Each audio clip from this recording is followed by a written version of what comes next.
Lord दोस्तों, आप सभी का इस ऑनलाइन प्रेयर मीटिंग में स्वागत है। मैं विश्वास करती हूँ कि आप सभी परमेश्वर में आशीषित है और औरों के लिए भी एक आशीष का कारण है।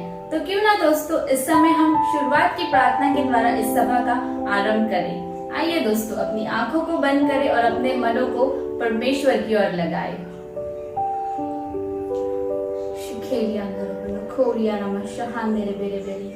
Thank you lord God father, thank you Jesus. प्रभु परमेश्वर तेरा हम धन्यवाद देते हैं राजा इस ऑनलाइन प्रेयर मीटिंग के लिए। प्रभु जी हम प्रार्थना करते पिता परमेश्वर, सुनने वाले हर एक कानों को तू स्पर्श कर राजा। प्रभु जी हर एक पिता परमेश्वर इंटरनेट इश्यूज को, प्रभु जी हर एक नेटवर्क प्रॉब्लम्स को हम तेरे नाम से निकालते हैं प्रभु जी, और विश्वास से घोषित करते हैं प्रभु जी कि ये जो प्रेयर मीटिंग है हर एक के लिए एक आशीष का कारण रहेगा राजा।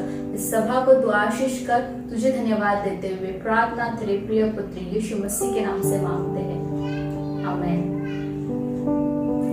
तो दोस्तों क्यों ना हम इस समय अपने दिलों को, अपने हृदय को तैयार करेंगे स्तुति और आराधना के लिए। तो इस समय हम जोरदार तालियों के द्वारा हमारे बीच में बहन लूसी का स्वागत करते हैं।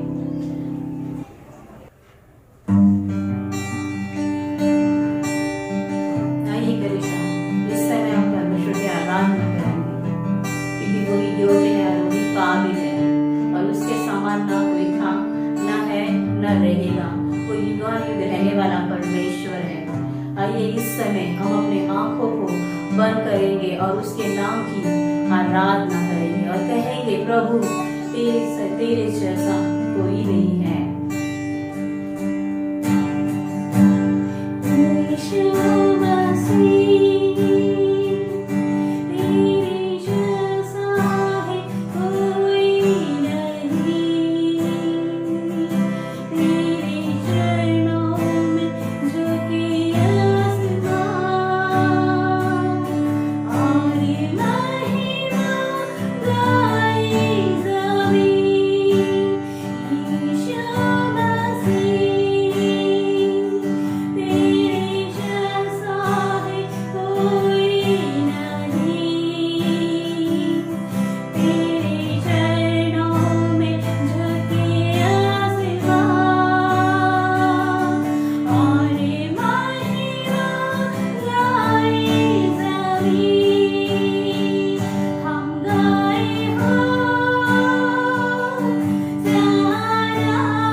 तेरा धन्यवाद करते प्रभु जी। सच में तूने अपने इकलौता पुत्रों को भी ना छोड़ा, तूने उसे हमारे लिए दे दिया परमेश्वर। सचमुच हम आपके नाम की स्तुति करते हैं खुदावन। सच में तू ही योग्य है और तू ही काबिल है मेरे राजा। तेरे जैसा ना कोई था, ना है, न रहेगा। तू युगान युग रहने वाला परमेश्वर है करके हम धन्यवाद करते प्रभु। इस समय को, इस पल को आपके हाथों में सौंपते प्रभु जी। प्रभु आप संभालिएगा, आप चलाइएगा, यीशु के नाम से आमीन। धन्यवाद बहन लूसी इतनी अच्छी स्तुति आराधना के लिए। तो क्यों ना दोस्तों इस समय हम आगे बढ़ते हैं और जोरदार तालियों के द्वारा हमारे बीच प्रभु के दास और हमारे पास्टर गणेश का स्वागत करते हैं। Hallelujah, praise the Lord. कैसे आप सभी लोग? आशा करते हैं आप अपने अपने घरों में हैं और जरूरी काम में ही बाहर निकल रहे हैं, और विश्वास करते हैं कि आपका परमेश्वर, हम सबका जो परमेश्वर है और आपके साथ है और हर समय आपको सुरक्षित रख रहा है। तो आइए दोस्तों, इस समय हम इस सत्र का शुरुआत करें। और जैसे हम सत्र का शुरुआत करें, एक चीज याद रखना है दोस्तों, हर एक चीजें परमेश्वर के द्वारा है और इसीलिए हमें भरोसा सिर्फ परमेश्वर पे रखना है। यही भरोसे से हम प्रार्थना की शुरुआत करेंगे। प्रभु हम धन्यवाद करते हैं इस समय परमेश्वर के तेरा अनुग्रह, तेरा प्रेम और पवित्र आत्मा तूने हमारे संग रखा है।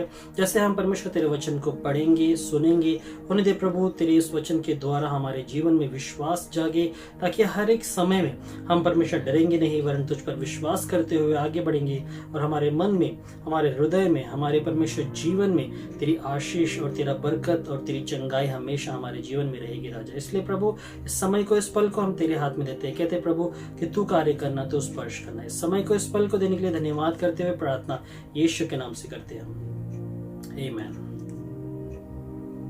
आमीन, हालेलुया।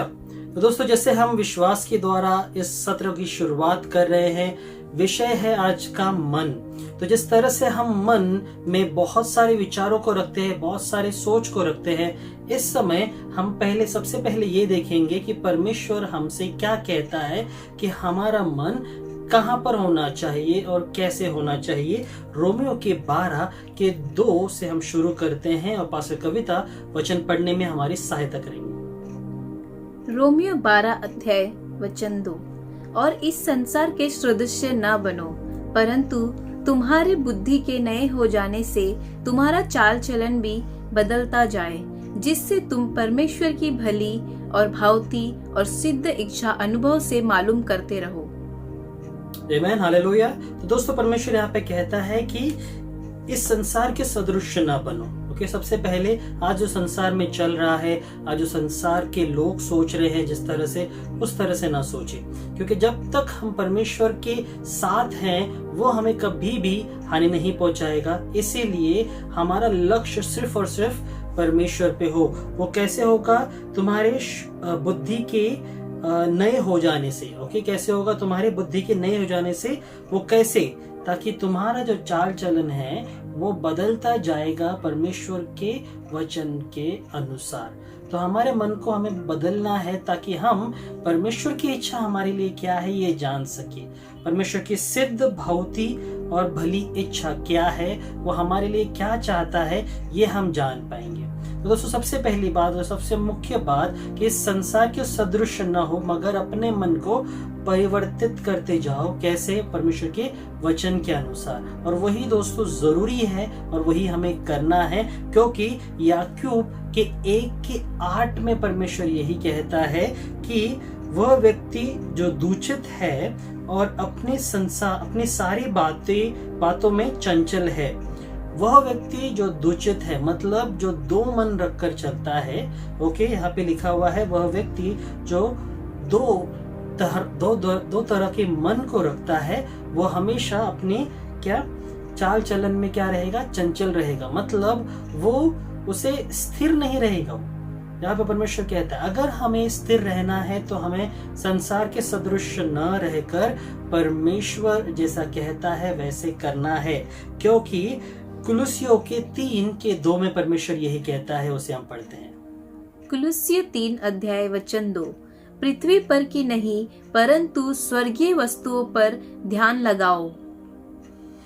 पृथ्वी पर नहीं वरन किस पे, स्वर्गीय वस्तु पे। या अगर हम पृथ्वी पर की वस्तु पे ध्यान देते रहेंगे तो परमेश्वर जो स्वर्ग में है वो अपनी इच्छा हमारे जीवन में पूरी नहीं कर पाएगा। दोस्तों बहुत बहुत जरूरी है, क्योंकि वही चीजें हम शारीरिक रीति में रहकर कितना परमेश्वर से जुड़े हुए हैं ये दिखाता है रोमियो के 8 के 5 और 6 में। उसे हम पढ़ते हैं।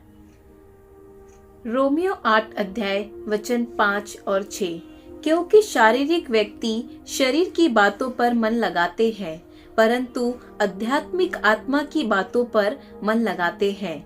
शरीर पर मन लगाना तो मृत्यु है, परंतु आत्मा पर मन लगाना जीवन और शांति है। हालेलुया। परमेश्वर ने यहाँ पे क्लियरली कहा है कि जो व्यक्ति अपने शरीर पे मन लगाएगा वो क्या है, क्या होगा, मृत्यु पाएगा। मतलब शरीर ये नाशवंत है, शरीर आज है कल नहीं है, मगर दोस्तों इसी शरीर को चलाने वाला परमेश्वर है। जब तक हम उस परमेश्वर पे मन लगाए रखेंगे, परमेश्वर कहता है कि वह हमें शांति और जीवन देगा। हालेलुया। तो दोस्तों ये चुनाव हमारा है कि हमारा मन कहाँ पर होना चाहिए, क्योंकि जब तक हमारा मन शारीरिक रीति पे रहेगा तो हमेशा हमें मरने का, बीमार पड़ने का, ऐसी चीजों में भटक जाने का या फिर ऐसी चीजों में अलग अलग फंस जाने का डर हमेशा रहेगा। क्यों? क्योंकि आजकल किसी पे भी कोई भी भरोसा नहीं कर रहा है, इवन डॉक्टर्स पे भी नहीं, किसी भी चीजों में नहीं। तो ऐसे समय में सिर्फ और सिर्फ हमारा भरोसा उस परमेश्वर पे रहे, क्योंकि जो व्यक्ति आत्मा पे क्या कहा यहाँ पे, परंतु आत्मा पर मन लगाना जीवन और शांति है। ओके, तो दोस्तों जीवन और शांति अगर हमें मिलता है तो हमें आत्मा पे ध्यान लगाना है जो परमेश्वर है, और जिसके द्वारा हमारे जीवन में एक नया जीवन आएगा और एक नई शांति आएगी जो हर किस्म के हमें लड़ने में मदद करेंगी। हालेलुया, आमीन। तो उसी तरह पहले कुरिन्थियों के 2 के 15 और 16 में परमेश्वर क्या कहता है वो पढ़ेंगे हम।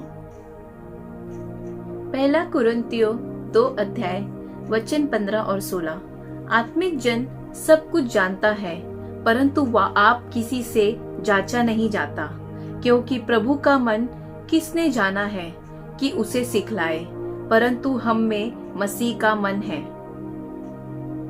आमीन। हम में मसीह का मन है। या कौन जान सकता है आत्मा को, ये वचन कहता है, मगर सिर्फ और सिर्फ वो परमेश्वर है, और वही मन परमेश्वर ने हमें दिया है ताकि हम परमेश्वर के मन को जान सके। और अगर हमने जाना है तो वही चीजें परमेश्वर हमें दिखाना चाहता है, दर्शाना चाहता है। और एक चीज याद रखना है दोस्तों कि जिस किसी ने भी आत्मा में ध्यान रखा है और मन लगाया है, वही आत्मा ने हमें छुड़ाया है, वो है यीशु मसीह। और उसी तरह यशायाह के 26 के 3 में परमेश्वर यही कहता है, वो जो व्यक्ति आत्मा पे मन लगाता है उसका परमेश्वर उसको क्या करता है, क्या उसके साथ होता है। यशायाह 26 अध्याय वचन 3। जिसका मन तुझ में धीरज धरे हुए है, उसकी तू पूर्ण शांति के साथ रक्षा करता है, क्योंकि वह तुझ पर भरोसा रखता है। हालेलुया। ओके, उसका मन जो धीरज धरे है, ओके, जो धीरज धरे है उसे वो जो परमेश्वर है वो पूर्ण शांति देता है और उसकी रक्षा करता है। आमीन। क्योंकि वह तुझ पर भरोसा करता है। मतलब वो व्यक्ति किस पे भरोसा करता है, वो व्यक्ति परमेश्वर पे भरोसा करता है। और दोस्तों परमेश्वर ने अंत में हम लोग ये देखेंगे कि परमेश्वर ने हमें किन किन बातों पर ध्यान लगाने के लिए, मन लगाने के लिए कहा है, जो मैंने कलीसिया के लिए एक महत्वपूर्ण और बुनियादी वचन दिया है। वो है फिलिपियों का 4 का 8। इसे हम पढ़ते हैं। फिलिपियों 4 अध्याय वचन 8। निदान हे भाइयों, जो बातें सत्य है और जो बातें आदरणीय है और जो बातें उचित है और जो बातें पवित्र है और जो बातें सुहावनी है और जो बातें मन भावनी है, निदान जो सद्गुण और प्रशंसा की बातें हैं, उसी पर ध्यान लगाया करो। हालेलुया, उसी पर ध्यान लगाया करो। कौन सी बातें, जो बातें सत्य है और आदरणीय है और उचित है, जो बातें पवित्र है और जो सुहावनी है, मन भावनी है, जो सद्गुण और प्रशंसा की बातें हैं, उन बातों पर अपने मन लगाया करो, अपना ध्यान लगाया करो। तो परमेश्वर ये कहता है कि हमारा ध्यान, हमारा मन किस चीजों पे लगा रहना चाहिए, और जब हम इन बातों पे लगाएंगे, जैसे कि जो बातें सत्य है, जो सच्चाई पे चलना है, उसी चीजों पे हमारा मन रहे, ना कि किसी और चीजों में। और जो बातें आदरणीय हैं, जिन्हें हमें आदर करना है, जो आदर के योग्य है, उनको सही आदर देना है, क्योंकि ये याद रखना है, अगर हम आदर नहीं करेंगे तो कल को दूसरे हमारा भी आदर नहीं करेंगे, क्योंकि दूसरे ही सीखेंगे जब हम करेंगे। आमीन। और उसी तरह जो बातें उचित है, जो सही लगता है, जो उचित है और जो सच में करना चाहिए वही करे, और जो सही नहीं है उस पर ध्यान नहीं देना है। ओके। और जो बातें पवित्र है, तो दोस्तों जैसे परमेश्वर का वचन कहता है कि जैसे मैं पवित्र हूँ वैसे तुम भी पवित्र रहो, तो पवित्र बातों पर, और जो सुहावनी है, मन भावनी है, या जो ऐसी बातें जो हमारे मन को सही लगता है, जो सही रीति में हमें कुछ न कुछ नया सिखाता है, उन बातों पर हमारा मन लगाए रखे। और निदान सद्गुण और प्रशंसा की बातें, जब हम सद्गुण, जो सद्गुण चीजें देती हैं, गुण में हमें बढ़ाती है, और वो बातें जो प्रशंसा की योग्य है, उन चीजों पे हमारा ध्यान हमेशा रहे। तो दोस्तों यही चीजों के द्वारा हमारा मन जब अलग होगा, परिवर्तित होगा इन चीजों के दौरान, वहां पर हमारी बुद्धि के द्वारा बुद्धि का परिवर्तन होगा, मन का परिवर्तन होगा, और वहां पे हमारी जो सोच है, धारणा है, हमारी हर एक विश्वास ये ऊंची उठेंगी।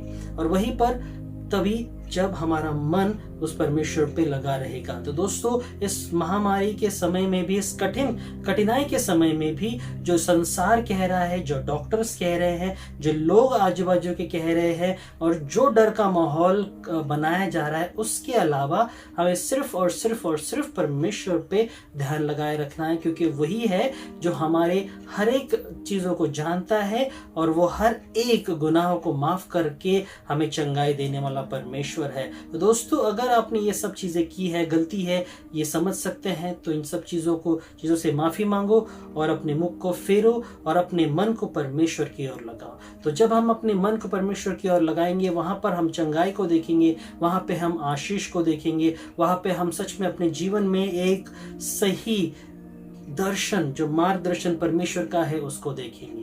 तो दोस्तों सच में परमेश्वर आपको आशीष करे। जैसे हम वचन की ओर बढ़ते हैं, यही वचन में हमें बढ़ते रहना है, सीखना है, और लोगों को भी सिखाना है। तो परमेश्वर आपको आशीष करे। प्रार्थना के द्वारा आइए अंत करते हैं।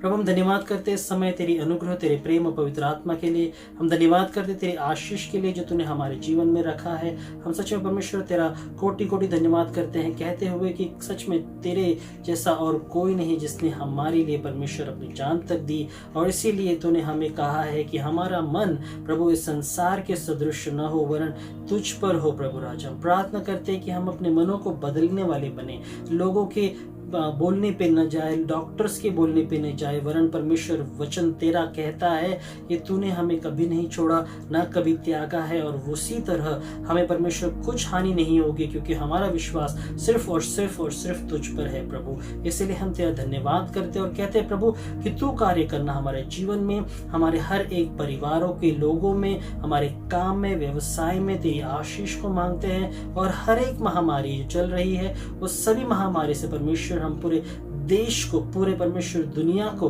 हम तेरे हाथ में रखते हैं। कहते हैं प्रभु तू सुरक्षित रखना, तो परमेश्वर केसेस को बढ़ने न देना, परंतु पूर्ण तरह से सारे केसेस पूरी तरह से खत्म हो जाए, और ये कोरोना जो वायरस है वो पूरी तरह से खत्म हो जाए। इसलिए हम प्रार्थना करते हैं, कहते हैं प्रभु कि हर एक नियमों का हम पालन करने वाले बने, सही रीति से परमेश्वर सरकार का साथ दे, और वहां पर तेरा अनुग्रह हम देखिए कि हर एक पे बरसेगा राजा। इस समय को, इस पल को, इस परमेश्वर सत्र को देने के लिए धन्यवाद करते हुए, इस वचन को देने के लिए धन्यवाद करते हुए, सारी महिमा आदर गौरव तुझे देते हुए प्रार्थना यीशु के नाम से करते हैं, आमीन।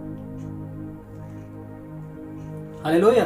तो दोस्तों, जैसे हमने सीखा है आज मन को सही रीति से लगाने के विषय में, हम आगे भी सीखेंगे और इसके बारे में। परमेश्वर आपको आशीष करे। ये वचन आपको मिला है तो परमेश्वर का धन्यवाद करे और लोगों तक बांटे, ताकि हर एक के मन से डर निकल जाए और विश्वास आए। या तो परमेश्वर आपको आशीष करे, अपने अपने घरों में ही रहे, जरूरी काम में ही बाहर जाए, वरना सरकार का साथ दे, मास्क लगाए और सोशल डिस्टेंसिंग रखे, साथ हाथ धोए और अच्छे से अपना ख्याल रखे। परमेश्वर आपको आशीष करे। धन्यवाद। धन्यवाद पास्टर गणेश का, जिन्होंने इतने सामर्थ्यशाली वचन से हमें आशीष दिया है। दोस्तों, हमारी आशा केवल और केवल यीशु मसीह ही है। प्रभु आपको बहुत आशीष करे। दोस्तों, हमें याद रखना है, हमें वचन को केवल सुनने वाले नहीं वरन करने वाले भी बनना है। परमेश्वर आपको बहुत आशीष करे। आपका आने वाला सप्ताह बहुत अच्छे से जाए। Thank you.